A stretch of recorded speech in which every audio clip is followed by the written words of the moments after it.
Unfortunately, the camera with which our original introduction was filmed was broken during our trip, so instead I'll do it this way. First off, Jurgen will take you on a little tour and show you a few pubs situated in Oxford city centre. Second, MARIJN is going to tell you all about Harry Potter and his relations to Oxford. Last, but surely not least, Patrick is going to tell you some things about Blenheim Palace and Sir Winston Churchill.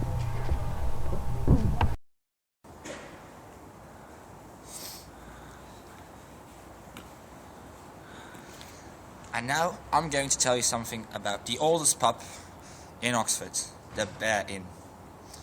It's known for a lot of ales, and when I say a lot, I mean a lot. They have like 20 different kinds of beers from the tap. So let's go in and grab a pint. The Bear Inn is not the only pub in Oxford. You have several other pubs in Oxford, like the Royal Blenheim, the Checkers, Cock and Camel, Cobra, the Four Candles, the King's Arms, Eagle and Child, the Old Tom, O'Neill's, the Red Lion, and the Turf Tavern.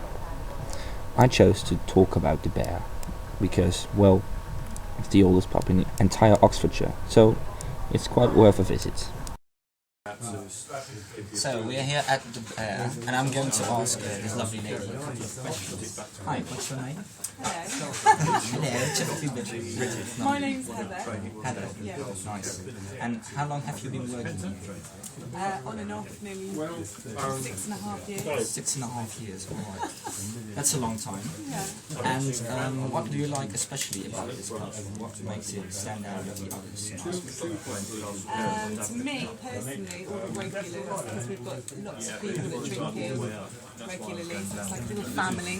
Lots of Locals or students? No, it's not so much students, more people that work in the area come in and have them for years and years and years. So some of the regulars have been here more than 20 years.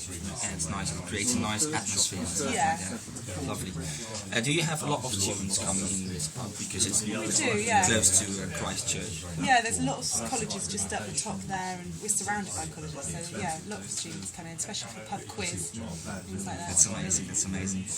And why do you think this pub is, well, I personally think it's the most famous pub in Oxford. Why do you think? It is known because it's the oldest building that's used as a pub, and it's also got the collection of ties, so it's an old tour guide. But I can tell you a bit of history. Yeah, thank you. It's a bunch, really. Do some history for you. Yeah. The Bear was founded in 1242, but it wasn't actually right here then. It was on the high street at the top there. Take a seat. Thank you. It was on the high street at the top there, which is now the Phase 8 clothing shop. Yeah. All right, yeah. And then this was where the stables were next door. This is where the horses would have been, stablemen would have lived. This would have been Wow. And then when this Bear went and sold, they took this on and turned this into the Bear. It was a pub before that, and I forget the name of it now, but that was, I can't remember. Something tavern, right? Yeah. Tavern. Yeah. Some sort of taverny name, yeah. And so the building itself is this actual building is, I think, from 13 something. You'll have to find out. I don't know the details. I'll check Wiki. I can't. I'll check Wikipedia. Yeah. So yeah, then it took on the Bear after that. So it's been the Bear. So this is the oldest building to use as a pub, whereas the Turf has continually been the same pub. So they claim it's the oldest pub, but actually we're the oldest pub. So there is some kind of competition between those two. I think they know deep down that we are the oldest pub. You know, I think it's hard to Thank you. Well, that was a lovely history lesson. Thanks for watching, and we will see you again at Blenheim Palace. We now know a couple of things about the Bear. A lovely pub with a lovely hostess. We will now tell you something about Harry Potter and J.K. Rowling's relation to Oxford. MARIJN is going to tell you all about that, so stay tuned. So, hi guys, what you see behind me is one of the greatest colleges of the Oxford University. It is what you, and even you, believe it or not, might have seen it once or twice in your life. How, you might ask? Well, it has starred in a few very good movies. You might know Tim Burton's version, and the older ones. But you might, I think you know it from Harry Potter. The Great Staircase, the Dining Hall, and the Infirmary are all mere replicas from the actual rooms situated. Harry Potter. Who doesn't know about the Scarred Wizard from the legendary novels by J.K. Rowling? As most of you probably already know, the movies were for the greater part shot on location at an old castle named Anwick Castle, located in Scotland. We're now looking at the exterior of Hogwarts Infirmary, where Harry, during his school career, ended up multiple times, like in his second year, when all the bones in his forearm were magically removed by Professor Gilderoy Lockhart.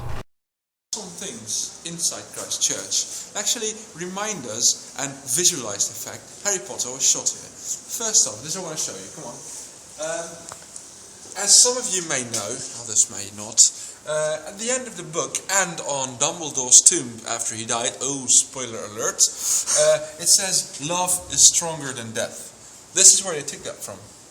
And this is the hall where, this is one of the halls, that's the courtyard they used. But of course that's not the real courtyard, they just recreated it. What they did, in fact, use this very corridor, but because they couldn't take this away, they chose to cover it up by placing a trophy cabinet here, where Harry's father's Quidditch match trophy was placed, to cover that up. So, going on.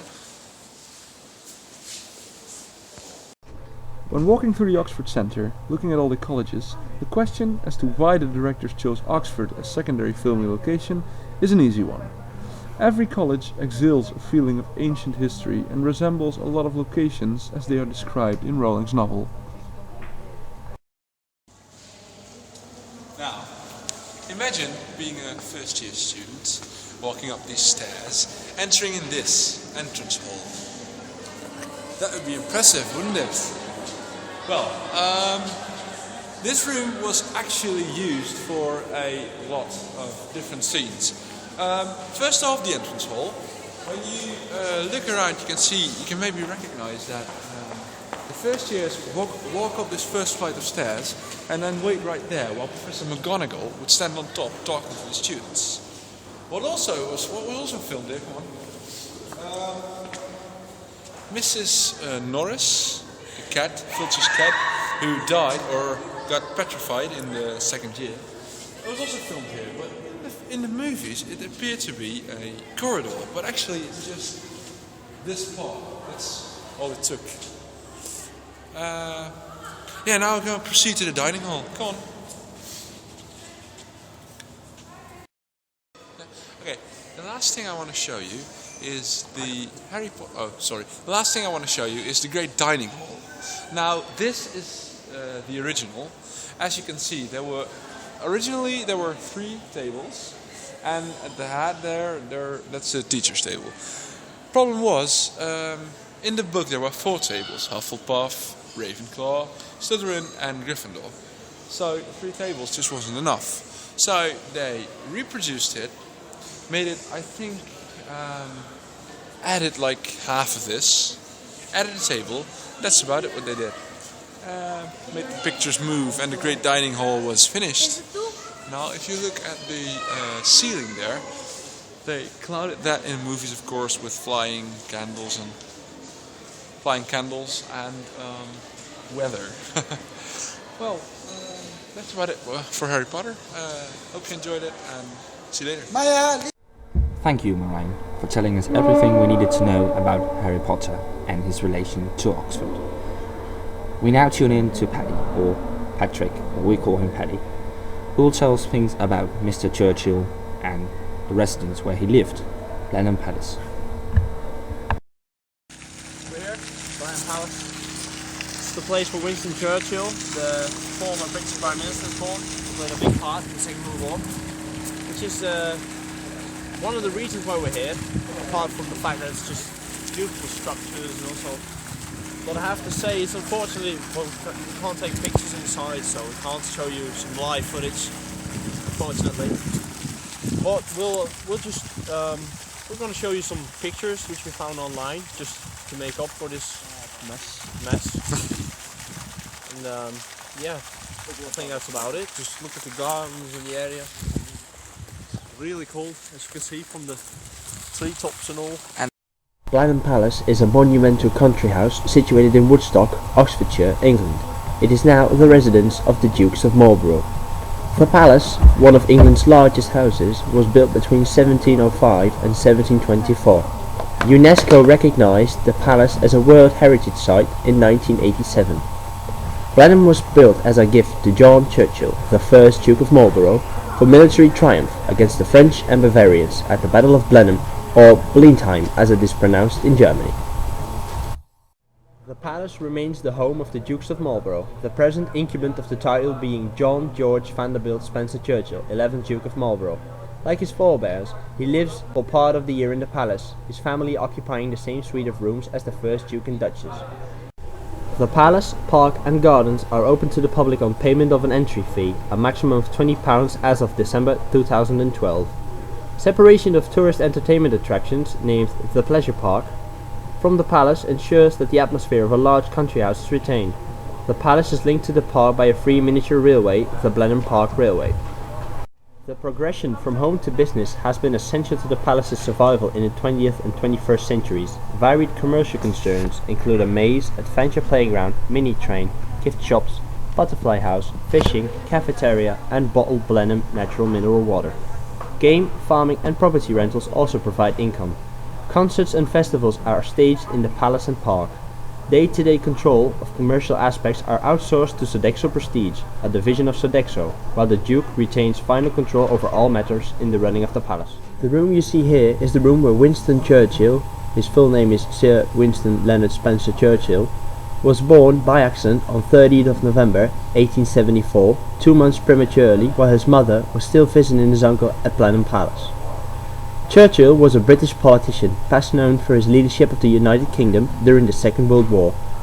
Widely regarded as one of the greatest wartime leaders of the 20th century, he served as Prime Minister twice, from 1940 to 1945 and from 1951 to 1955. Born into the aristocratic family of the Dukes of Marlborough, a branch of the noble Spencer family, Winston Leonard Spencer Churchill, like his father, used the surname Churchill in public life. His ancestor George Spencer had changed his surname to Spencer Churchill in 1817 when he became Duke of Marlborough to highlight his descent from John Churchill, the first Duke of Marlborough. Winston's father, Lord Randolph Churchill, the third son of John Spencer Churchill, the seventh Duke of Marlborough, was a politician, and his mother, Lady Randolph Churchill, was the daughter of American millionaire Leonard Jerome. From age 2 to 6, Winston lived in Dublin, where his grandfather had been appointed viceroy and employed Churchill's father as his private secretary. Churchill's brother, John Strange Spencer Churchill, was born during this time in Ireland. It has been claimed that the young Winston first developed his fascination with military matters from watching the many parades pass by the Vice-Regal Lodge, the official residence of the President of Ireland. Churchill's earliest exposure to education occurred in Dublin, where a governess tried teaching him reading, writing and arithmetic. His first reading book was called Reading Without Tears. With limited contact with his parents, Churchill became very close to his nanny, Miss Elizabeth Ann Everest, whom he called Old Hum. She served as his confidante, nurse and mother substitute. The two spent many happy hours playing in the Phoenix Park. Independent and rebellious by nature, Churchill generally had a poor academic record in school, for which he was punished. He was educated at 3 independent schools: St. George's School in Ascot, Berkshire, Brunswick School in Hove near Brighton, and at Harrow School from 17th of April 1888. Within weeks of his arrival at Harrow, Churchill had joined the Harrow Rifle Corps. Churchill was rarely visited by his mother and wrote letters begging her either to come to the school or to allow him to come home. His relationship with his father was distant. He once remarked that they barely spoke to one another. His father died on January 24th, 1895, aged 45, leaving Churchill with the conviction that he too would die young, and so should be quick about making his mark on the world. We'd like to thank you for watching this documentary about Oxford. We want to tell you that we absolutely loved making it and that we had a lot of fun, and we hope you've enjoyed this one. Thanks, and we'll see you.